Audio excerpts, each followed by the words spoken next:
Warm greetings. Welcome to all. My name is Kenneth Mills from the Department of History, affiliated with Latin American and Caribbean Studies at the University of Michigan. And it's a great pleasure and indeed an honor to welcome today's speaker and to welcome you all here.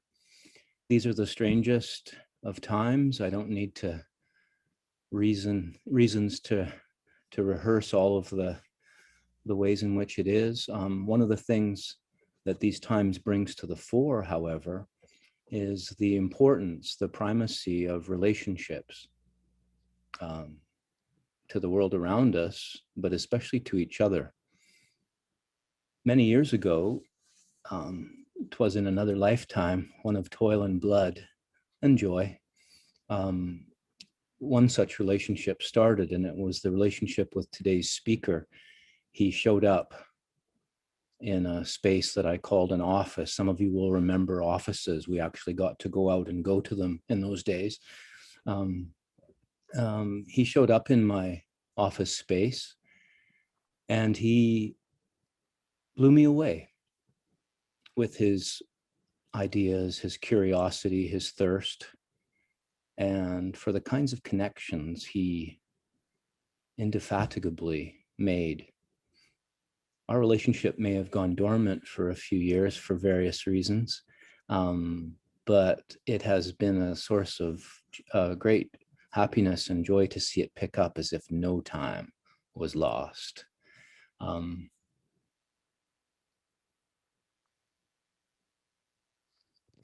first gesture of thanks that I want to make in introducing today's speaker goes to my 12 colleague seminarians, my students in a seminar we call Journeys and Stories. It's a first-year seminar at the University of Michigan. This is an incredible group of people, and it's into their space that our visitor steps and our discussion ensues today. Thanks to our generous co-sponsors, especially Latin American and Caribbean Studies, the Department of History, the Prison Creative Arts Project. Warm welcome to them, and to the Quito Project, all of whom are behind this, and I think in the audience today. Welcome to all of you. Today's speaker is an anthropologist and a cross-disciplinary historical interpreter. His ranging curiosities and ethnographies open up especially urban political environments. But they also look at interconnected religious and cultural realms. Our visitor has a number of projects underway, each of which is coming to its fascinating fruition. Articles and books and co-editions are things you can pick up very quickly from his bio blurb. He follows notions and traditions and practices of sacrifice and of saintliness, of charity, of care, into orphanages and prisons, into the streets, into the infirmaries of Guayaquil, Ecuador. In what I think he's going to talk about today, he takes us into the predicaments of policing and imprisonment and into carceral cultures that illuminate the cultures in which they're embedded, not just in Ecuador, but in the realities and contexts of our own worlds, our own thoughts and practices. Without further ado, please welcome Chris Garces. Thanks, Ken, for that wildly generous intro. It's a real treat to be speaking to your students. I remember how delightful it was to take seminars from you, and I hope I can live up to your standards here.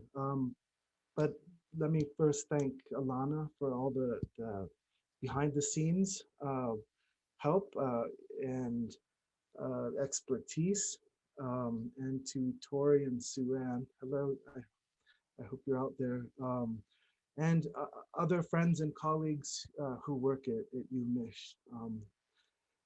This is a story I'm going to tell about um, the prison industrial complex, a term that was advanced in the early 1990s to address the political economy of incarceration, specifically in the United States, which from roughly 1970 to 2000 saw a catastrophic explosion in the numbers of incarcerated peoples from 300,000 to roughly or close to 2.1 million souls, living human beings who are being held in cages effectively, not including those who were um, uh, being held under uh, judicial surveillance of some form or another. The term prison industrial complex referred to the constituencies and pressure, the economic constituencies and political pressure groups that kept prisons full and provisioned during this time frame, which was a wildly lucrative exercise. Um, but I want to sort of de-exceptionalize the U.S. case as an Ecuadorian and an Ecuadorian anthropologist, because we in the last 15 years in this country we've seen a similar wildly unexpected jump in the numbers of incarcerated peoples. After Rafael Correa took public office in 2007, he immediately granted clemency to drug mules and petty traffickers, which decreased the prison population from um, about 13,000 to close to 8,000, about 7,700 prisoners. And most curiously, he also toughened up uh, codes, the penal code, and uh, started a process of building gigantic regional prisons, which increased incarceration capacity dramatically over the course of the last decade and change. So in Ecuador, over precisely 14 years, from the moment of the indulto this act of mercy, clemency, the Ecuadorian prison population jumped from 7,700 to close to 42,000. Right, the country granted clemency to prisoners recently who are adversely affected by the coronavirus. But we're talking about a similar size jump in the national prison population, right? And so it is possible to directly compare the U.S. experience with those of other countries, Ecuador being one of them. Now, in my broader ethnographic and historical work, I've been studying for probably 15 years how the country has engaged this transition from neoliberal capitalist to neo-socialist government and back again, and how these transitions map onto penal state development. Sort of a more sanguine approach to theoretical movements which simply claim that a sort of new modified embrace of socialism would be a kind of panacea. But I'm looking at the sort of, how should I put it, the constituencies and pressure groups within neo-socialist as well as neoliberal economies, and how these have done nothing but increase the amount of prison beds and the number of people being held in cages in this country. So, um, you know, the prison industrial complex is usually kind of a, how should I put it, a wide angle lens on the macro as well as micro political economics of prison development. But this talk today is going to be a kind of thought experiment inspired by new material theory um, and its interlocutors. I want to provide a kind of minimalist approach to understanding carceral material worlds. What do I mean by that? Well, let's call it a kind of a wager. I want to see if uh, I want to see what happens to our understanding of the prison industrial complex if we look at the material history of a single but quite pivotal object uh, in a single prison, a water faucet to be specific. Uh, what difference would it make to understand the material worlds and the ethical dilemmas or aporias? Uh, uh, what difference would following the biography of this carceral object would make in prison studies and in critical prison studies in particular? So to start, um, hmm, Alana, I'm wondering if I'm wondering if I may share the screen for a second. I suppose I can just do that right here. Is that, can you see my screen? Yes. Okay. All right, so this is the title. I'm going to decrease the talking box, our boxes here. All right, so we begin, whoops, with a common water faucet. A simple spigot made of industrial quality brass, weathered by age and use. This public valve, located in the highland city of Cuenca, Ecuador, was unassuming in nearly every regard, positioned within hand's reach, some 2 feet off the ground, and attached to a tall white wall about 20 blocks from the urban center. I've never seen the spigot, but I've heard all about it. The massive structure to which it was notably affixed belonged to the city's municipal prison, Carceral Municipal, a key site for my research on Ecuador's 20th and 21st century prison system transformations. Day and night, informants tell me, a congeries of urban subjects, alone or in small groups, would approach the public resource and fill their bottles with water or cup their hands to drink straight from the cup. Those most in need of free water tended to be individuals from humble backgrounds, working class people of color, the occasional indigenous citizen, and others who merely found themselves nearby.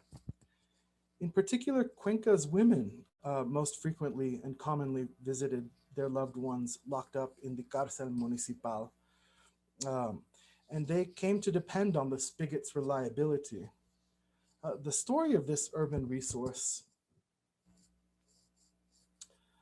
similarly tells a great deal more about the prison's hidden constituencies and quietly interconnected worlds being generated by regimes of carcerality in Ecuador and in other parts of the world. This is one of the best panoramic photographs of the prison complex that I could find. During system-wide cuts to Cuenca's municipal water supply, the spigot, for example, assumed a new kind of life. In these unpredictable moments of water shortage, women and men alike would frequent their public faucet. Crowds desperately in need of potable water assembled around the prison wall, taking their turns to fill bucket-sized receptacles before returning home again.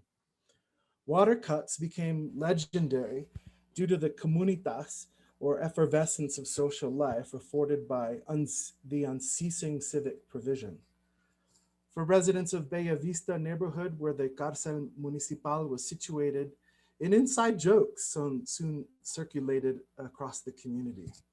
And their otherwise ignored prison spigot had indeed become the most dependable evidence of governmental infrastructure or governmental accountability, a never-ending flow available to all and sundry at any moment whatsoever, including some of the city's darkest nights.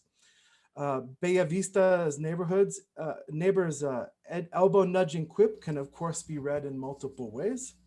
Most importantly, the public resource was not absent a subtle conspiratorial whiff of mystery.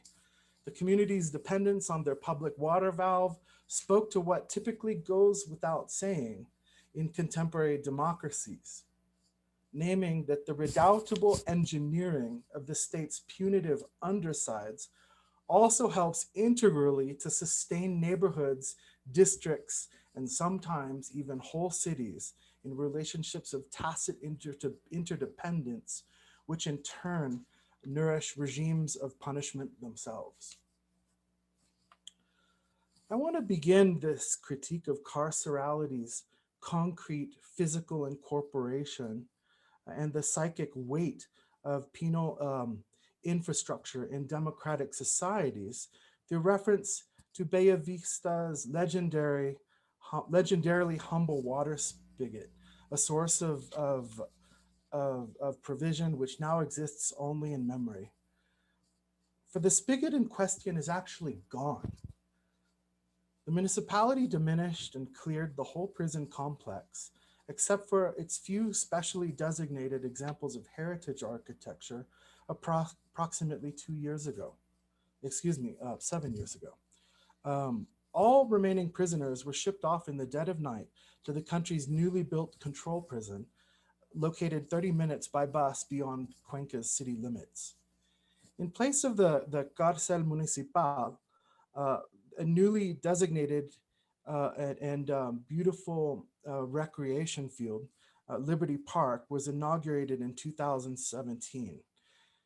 Liberty Park hosts the tallest panoramic viewing tower in Cuenca's urban center, affording 360-degree vantages of the metropolitan skyline against the Andean mountains which frame the cityscape on all sides. This salutary public transformation from penal surveillance to pleasure-based and touristic visual fields has not been lost on the municipality's developers, who took the opportunity to place commemorative plaques across the grounds of their park, revealing patrimonial links between Cuenca's infrastructures, past and present. The space of the prison always haunts public memory. Yet material artifacts that help sustain carceral relations generally receive no more than a passing thought, much less sustained critical inquiry.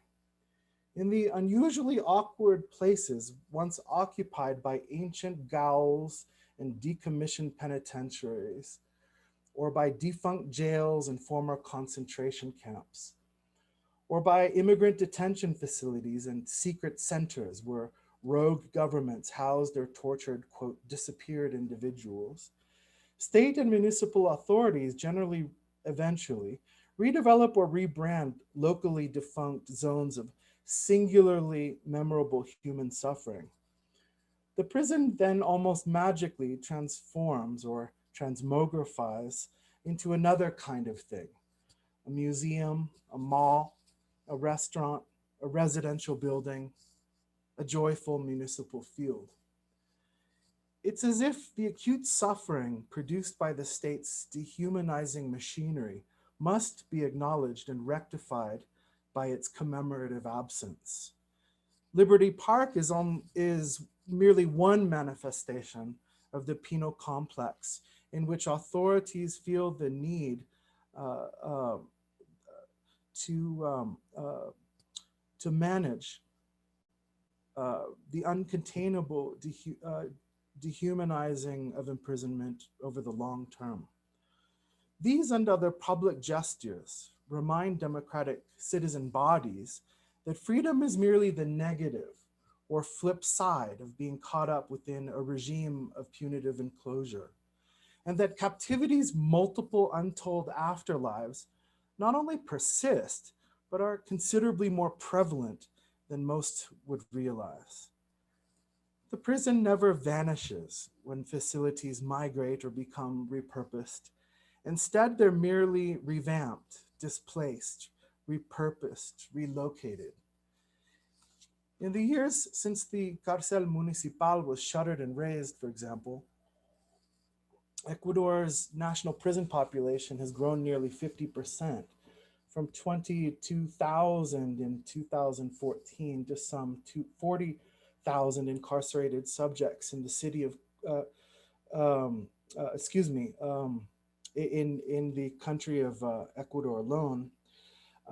And over 5,000 souls currently populate the regional super complex just outside of Cuenca. Looking back at the recent past, the Carcel Municipal was built in 1948 to host 700 people, and by the early 2000s housed 200 to 300% prison overpopulation.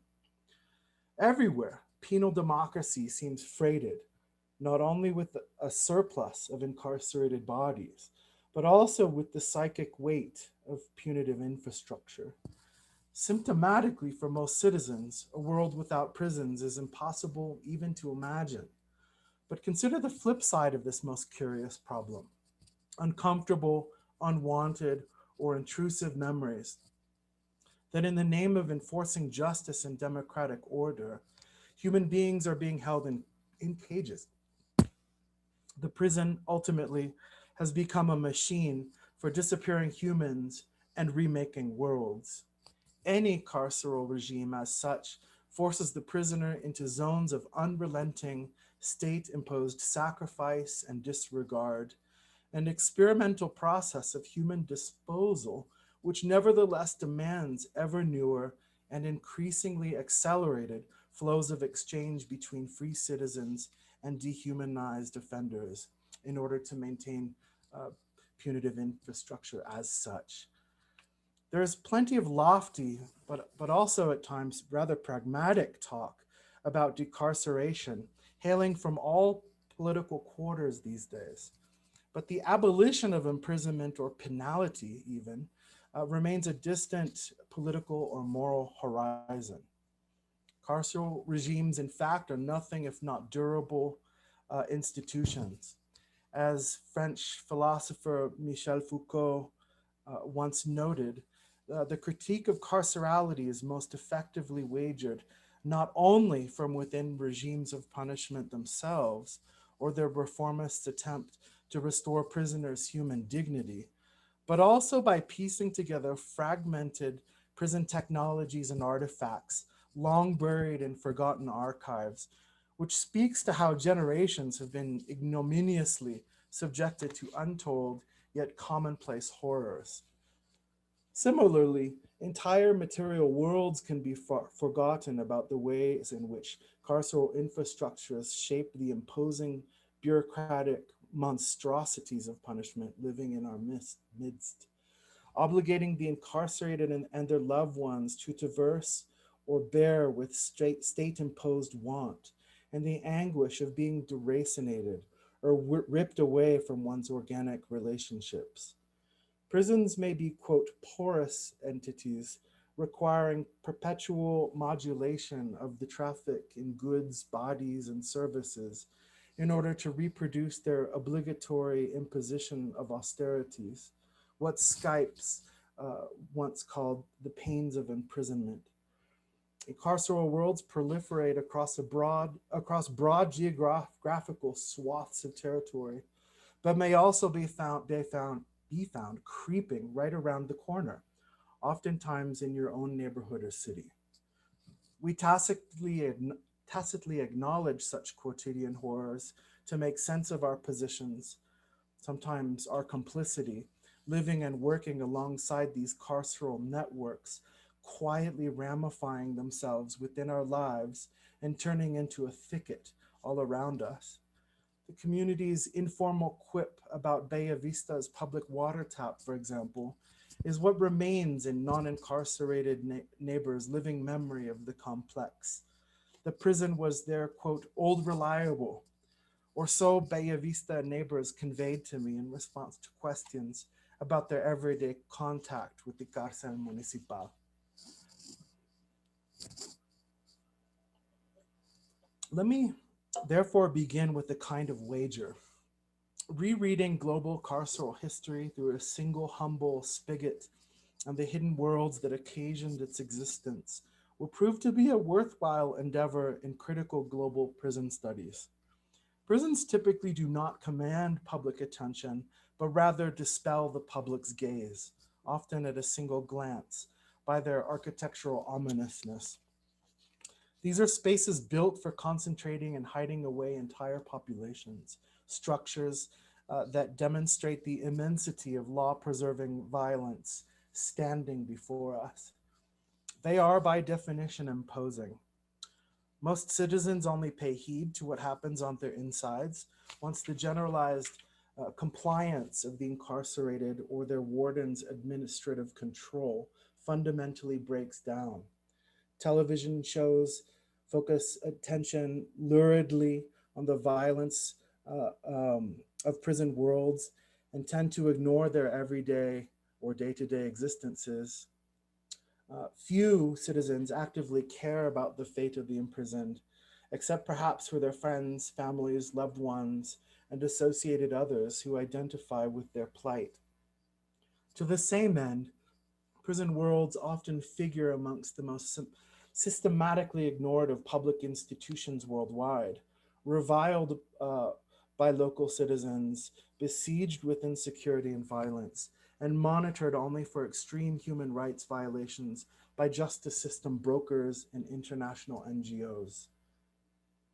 What's commonly known about prison worlds, indeed, is more often than not the subject of telemediated gawking. Everyday life is notoriously difficult to present, largely because we think in terms of how events shape and mold personal or institutional narratives, or a common fidelity to temporal order. Symptomatically then, fires, riots, rape, blackmail, impunity for endemic violence or systemic corruption dominate the news cycles and even scholarly literatures about prison life. Comprehending facilities' everyday lives and dynamics proves to be quite a challenge. Under conditions of prison securitization, researchers' typical inability to gain regular first or even secondhand contact with prisoners often presents additional barriers to ethnographically informed understanding of prison worlds. Hence, Bella Vista's free water spigot and its everyday life worlds of mitigated pleasure and even conviviality should be of particular note in studying pains of imprisonment. No matter how one may define or understand carcerality, the state's infrastructure of punitive enclosure generally tinkers with and learns from the minimum provisioning required to reproduce these pains of imprisonment. What therefore might an ethnographically informed reading of carceral engineering actually yield?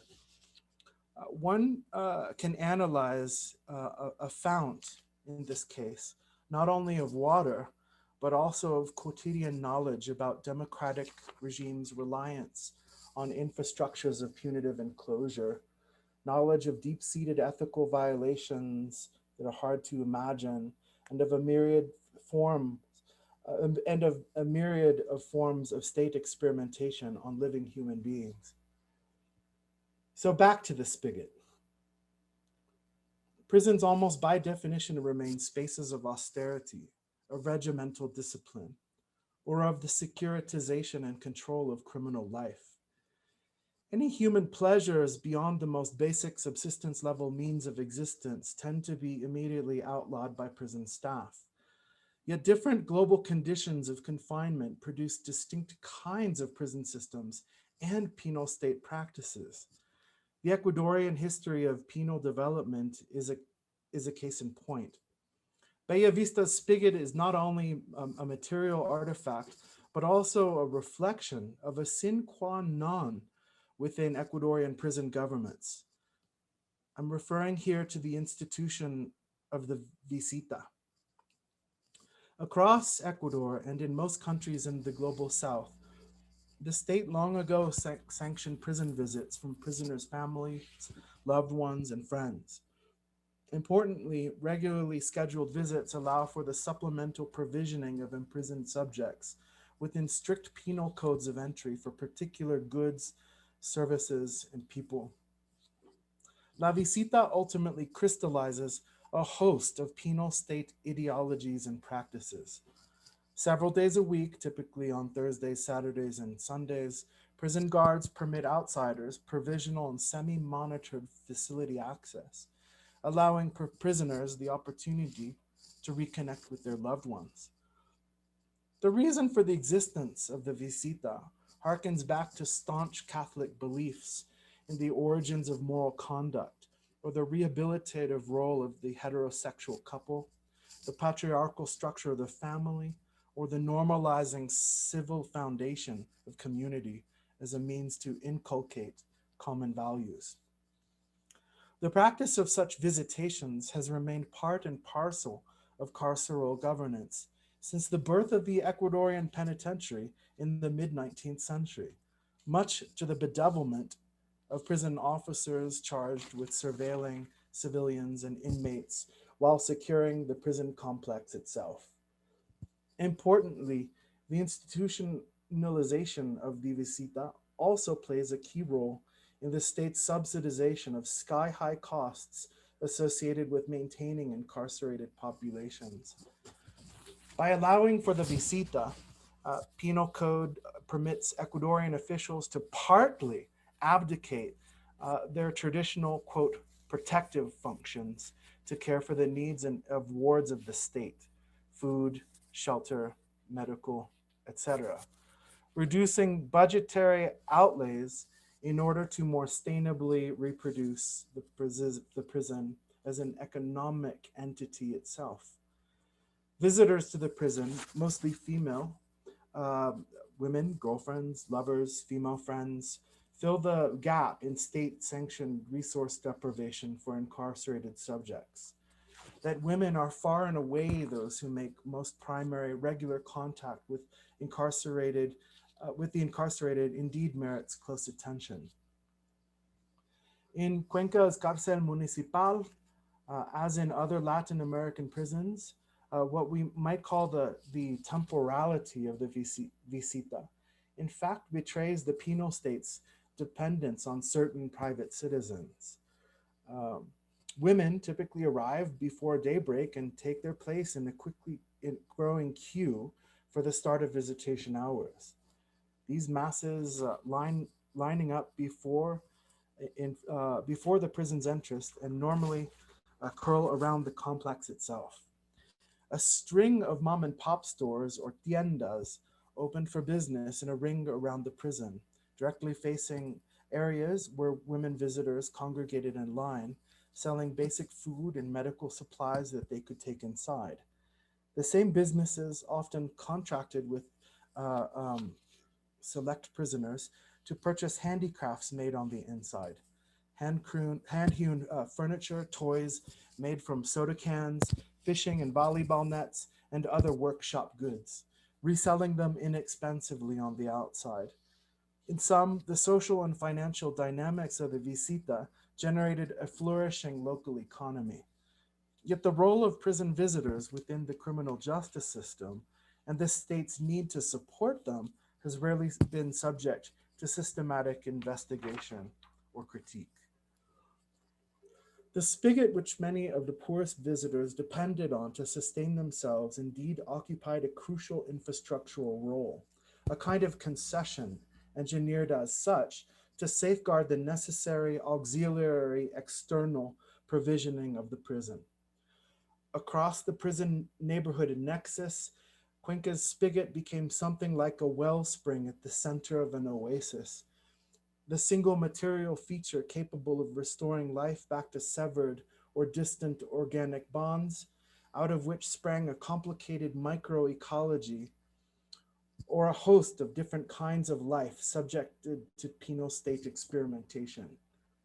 Bella Vista's public water valve may reflect the state's reticence to fully provision its wards under penal code.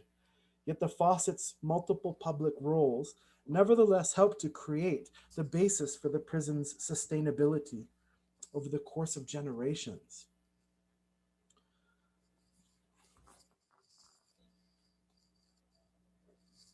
Thinking in terms of the geography of a neighborhood is often quite revelatory for understanding broader urban, state, or geopolitical shifts.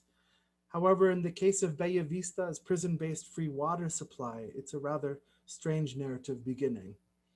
Re-examining global prison studies through the material analysis of a single artifact is an appeal to a more complicated reading of prison infrastructure, exhuming layers of human and technological involvement in prison worlds wrought by the normalization of penal enclosure within democratic states. Indeed, what ethnography of the Ecuadorian penal state uncovers in historical practice may point the way to broader political and ethical problems with carcerality as such. The study of how marginal spaces are provisioned should in fact help take us beyond critical prison studies, quote, Foucauldian synthesis. I'm referring to a really generative work published again by Michel Foucault called Discipline and Punish. It's largely canonical to critical theory of the world of the prison and what the prison seeks to produce in society. Foucault posited that the prison was just one amongst, but perhaps the paradigmatic modern institutions that have turned contemporary democracies into, quote, disciplinary societies, right? It is the study of this spigot, allows us to rethink of the ways in which disciplinary societies may no longer explain as much about the state rationale as well as the smooth functioning of the prison as a political economic entity as we perhaps think. To wit, I'm referring to this strange cocktail of systematic state negligence and under-subsidization of prisoners and the near worldwide collapse of the rehabilitative ideal in prison governance. The prison spigot in Bella Vista is a concession to this that appears sort of quite early in the history of the prison, the 20th century prison in Ecuador, right? Symptomatically, contemporary prison studies scholarship can be observed moving from a more radical shift from critical diagnostics to a therapeutics of solidarity building and care across the free incarcerated divide. The prison's strange and deep-seated, quote, democratic identity, rather than its matrix of control and rehabilitation, is therefore what preoccupies my chapter's focus on the ways in which the Visita draws ever more people into what might be called a prison industrial complex in a minor key. Rather than rehearsing genealogies for the birth of the prison, a 19th and early 20th century proposition, perhaps it would be more useful nowadays to look to major 20th century shifts in global penality and how recent political economic transformations bear on the state's demands to imprison certain subjects. The Second World War's geopolitical conclusion, for example, may have cemented international ideologies and practices of democratic order, including new and fortified demands for, quote, human rights. Yet democracy's darkest governmental arts shadowed its global comeuppance in lockstep. the modern prison also became enshrined as democracy's most terrifying mechanism of bureaucratic governance. The constitutional democracy's primary means for serving justice, the privation of liberty as, quote, private punishment for criminal conduct, quickly solidified ideologically into a strange kind of common sense. No longer would work camps or torture chambers or killing centers be considered part and parcel of normal state governance, at least when it came to how most states wished to project their idealized images of themselves to peer states across the international community. And this is one of the things that I'm kind of obsessed by, because there's so much critique, for example, in the United States about, let's say, the excesses of penal state governance, say in Brazil or North Korea or China. But this is usually kind of very exoticizing move. Rarely do the media wish to subject like their own prison systems in their midst to withering journalistic critique. And yet, to mid to late 20th century international history may nevertheless be retold from this perspective of metastasizing penal state control, the way prisons have grown like a cancer that's out of control, and its myriad counter-histories of pleasure and discontent. However justifications of imprisonment may shift in time and space, the prison remains a nefarious site of unchecked experimentation with human beings' quote, bare necessities. The state actively modulates and tinkers with inmates' pains of imprisonment, and in some cases notoriously outsources or privatizes the prison economy of production and consumption. Ecuador's recent democratic revitalization, a popular turn to neo-socialism in 2007-2008, evidenced concerted attempts to reverse the scourge of prison overcrowding and inmate civil abandonment with unpredictable results. The country's neo-socialist defense of prisoners' human rights under its new integral and organic penal code enshrined the institution of regular prison visits, but scaled back allowable numbers of registered visitors capable of making regular contact. As a result, the traditional visita-based provisioning of prisoners, whereby women regularly supply their incarcerated loved ones with food, medicine, cash, or narcotics, in addition to care and effective bonds, has now been, quote, securitized. Across the prison gates, the neo-socialist state more directly manages women's traffic in illicit goods, services, and human connection, vis-a-vis a marked ratcheting up of body searches and surveillance controls. Experimenting with prisoners' bare necessities in the name of human rights has led to untold novel and degrading modalities of abuse, including the, quote, secondary prisonization of women merely related to incarcerated subjects. Although my talk today has analyzed the complex intransigence of the democratic prison industrial complex in Ecuador, it seems worthwhile to reflect on the problem of provisioning in marginal spaces more generally. The concept of marginality is admittedly a rather hoary one in contemporary Latin American solidarity building studies and intellectual practice. It also has a long history of use and abuse within and between academic and governmental fields. From world system theory and dependency theory, grand ideas of global economic development, the notion of economic center and periphery gained pragmatic clout in late 20th century debates over globalization's zones of endemic political economic inequalities, which reframed definitions of the marginal itself. At the same time, the historical persistence of colonial and post-colonial dynamics framed relations of power and subalternity that persist well into the contemporary moment.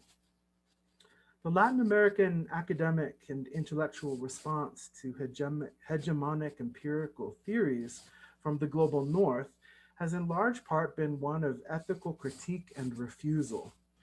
Rather than assume a center-periphery divide, regional theorists now posit a multiplicity of critical Southern perspectives capable of producing new regimes of truth, more faithful to lived and globally interconnected realities. Instead of accepting what the late cultural theorist Aníbal Quijano calls the coloniality of power, scholars now pursue modalities of what they call decolonial methods. In place of economic, depending on economic theories of development, the best of Latin American research today has focused on the affordances that allow for alternative and more equal political economic realities to proliferate and make sense. My invocation of Bellavista's water spigot builds off this appeal to ethics and complexity. In Latin American studies, by opening up an ethical paradox for examination. The world's occasioned by the prison's public-facing prison spigot may be conditioned by the visita. However, it is likewise the outgrowth of a prison industrial complex that tinkers with prisoners' bare necessities and draws the broader community within the sphere of carceral surveillance and control. Thank you.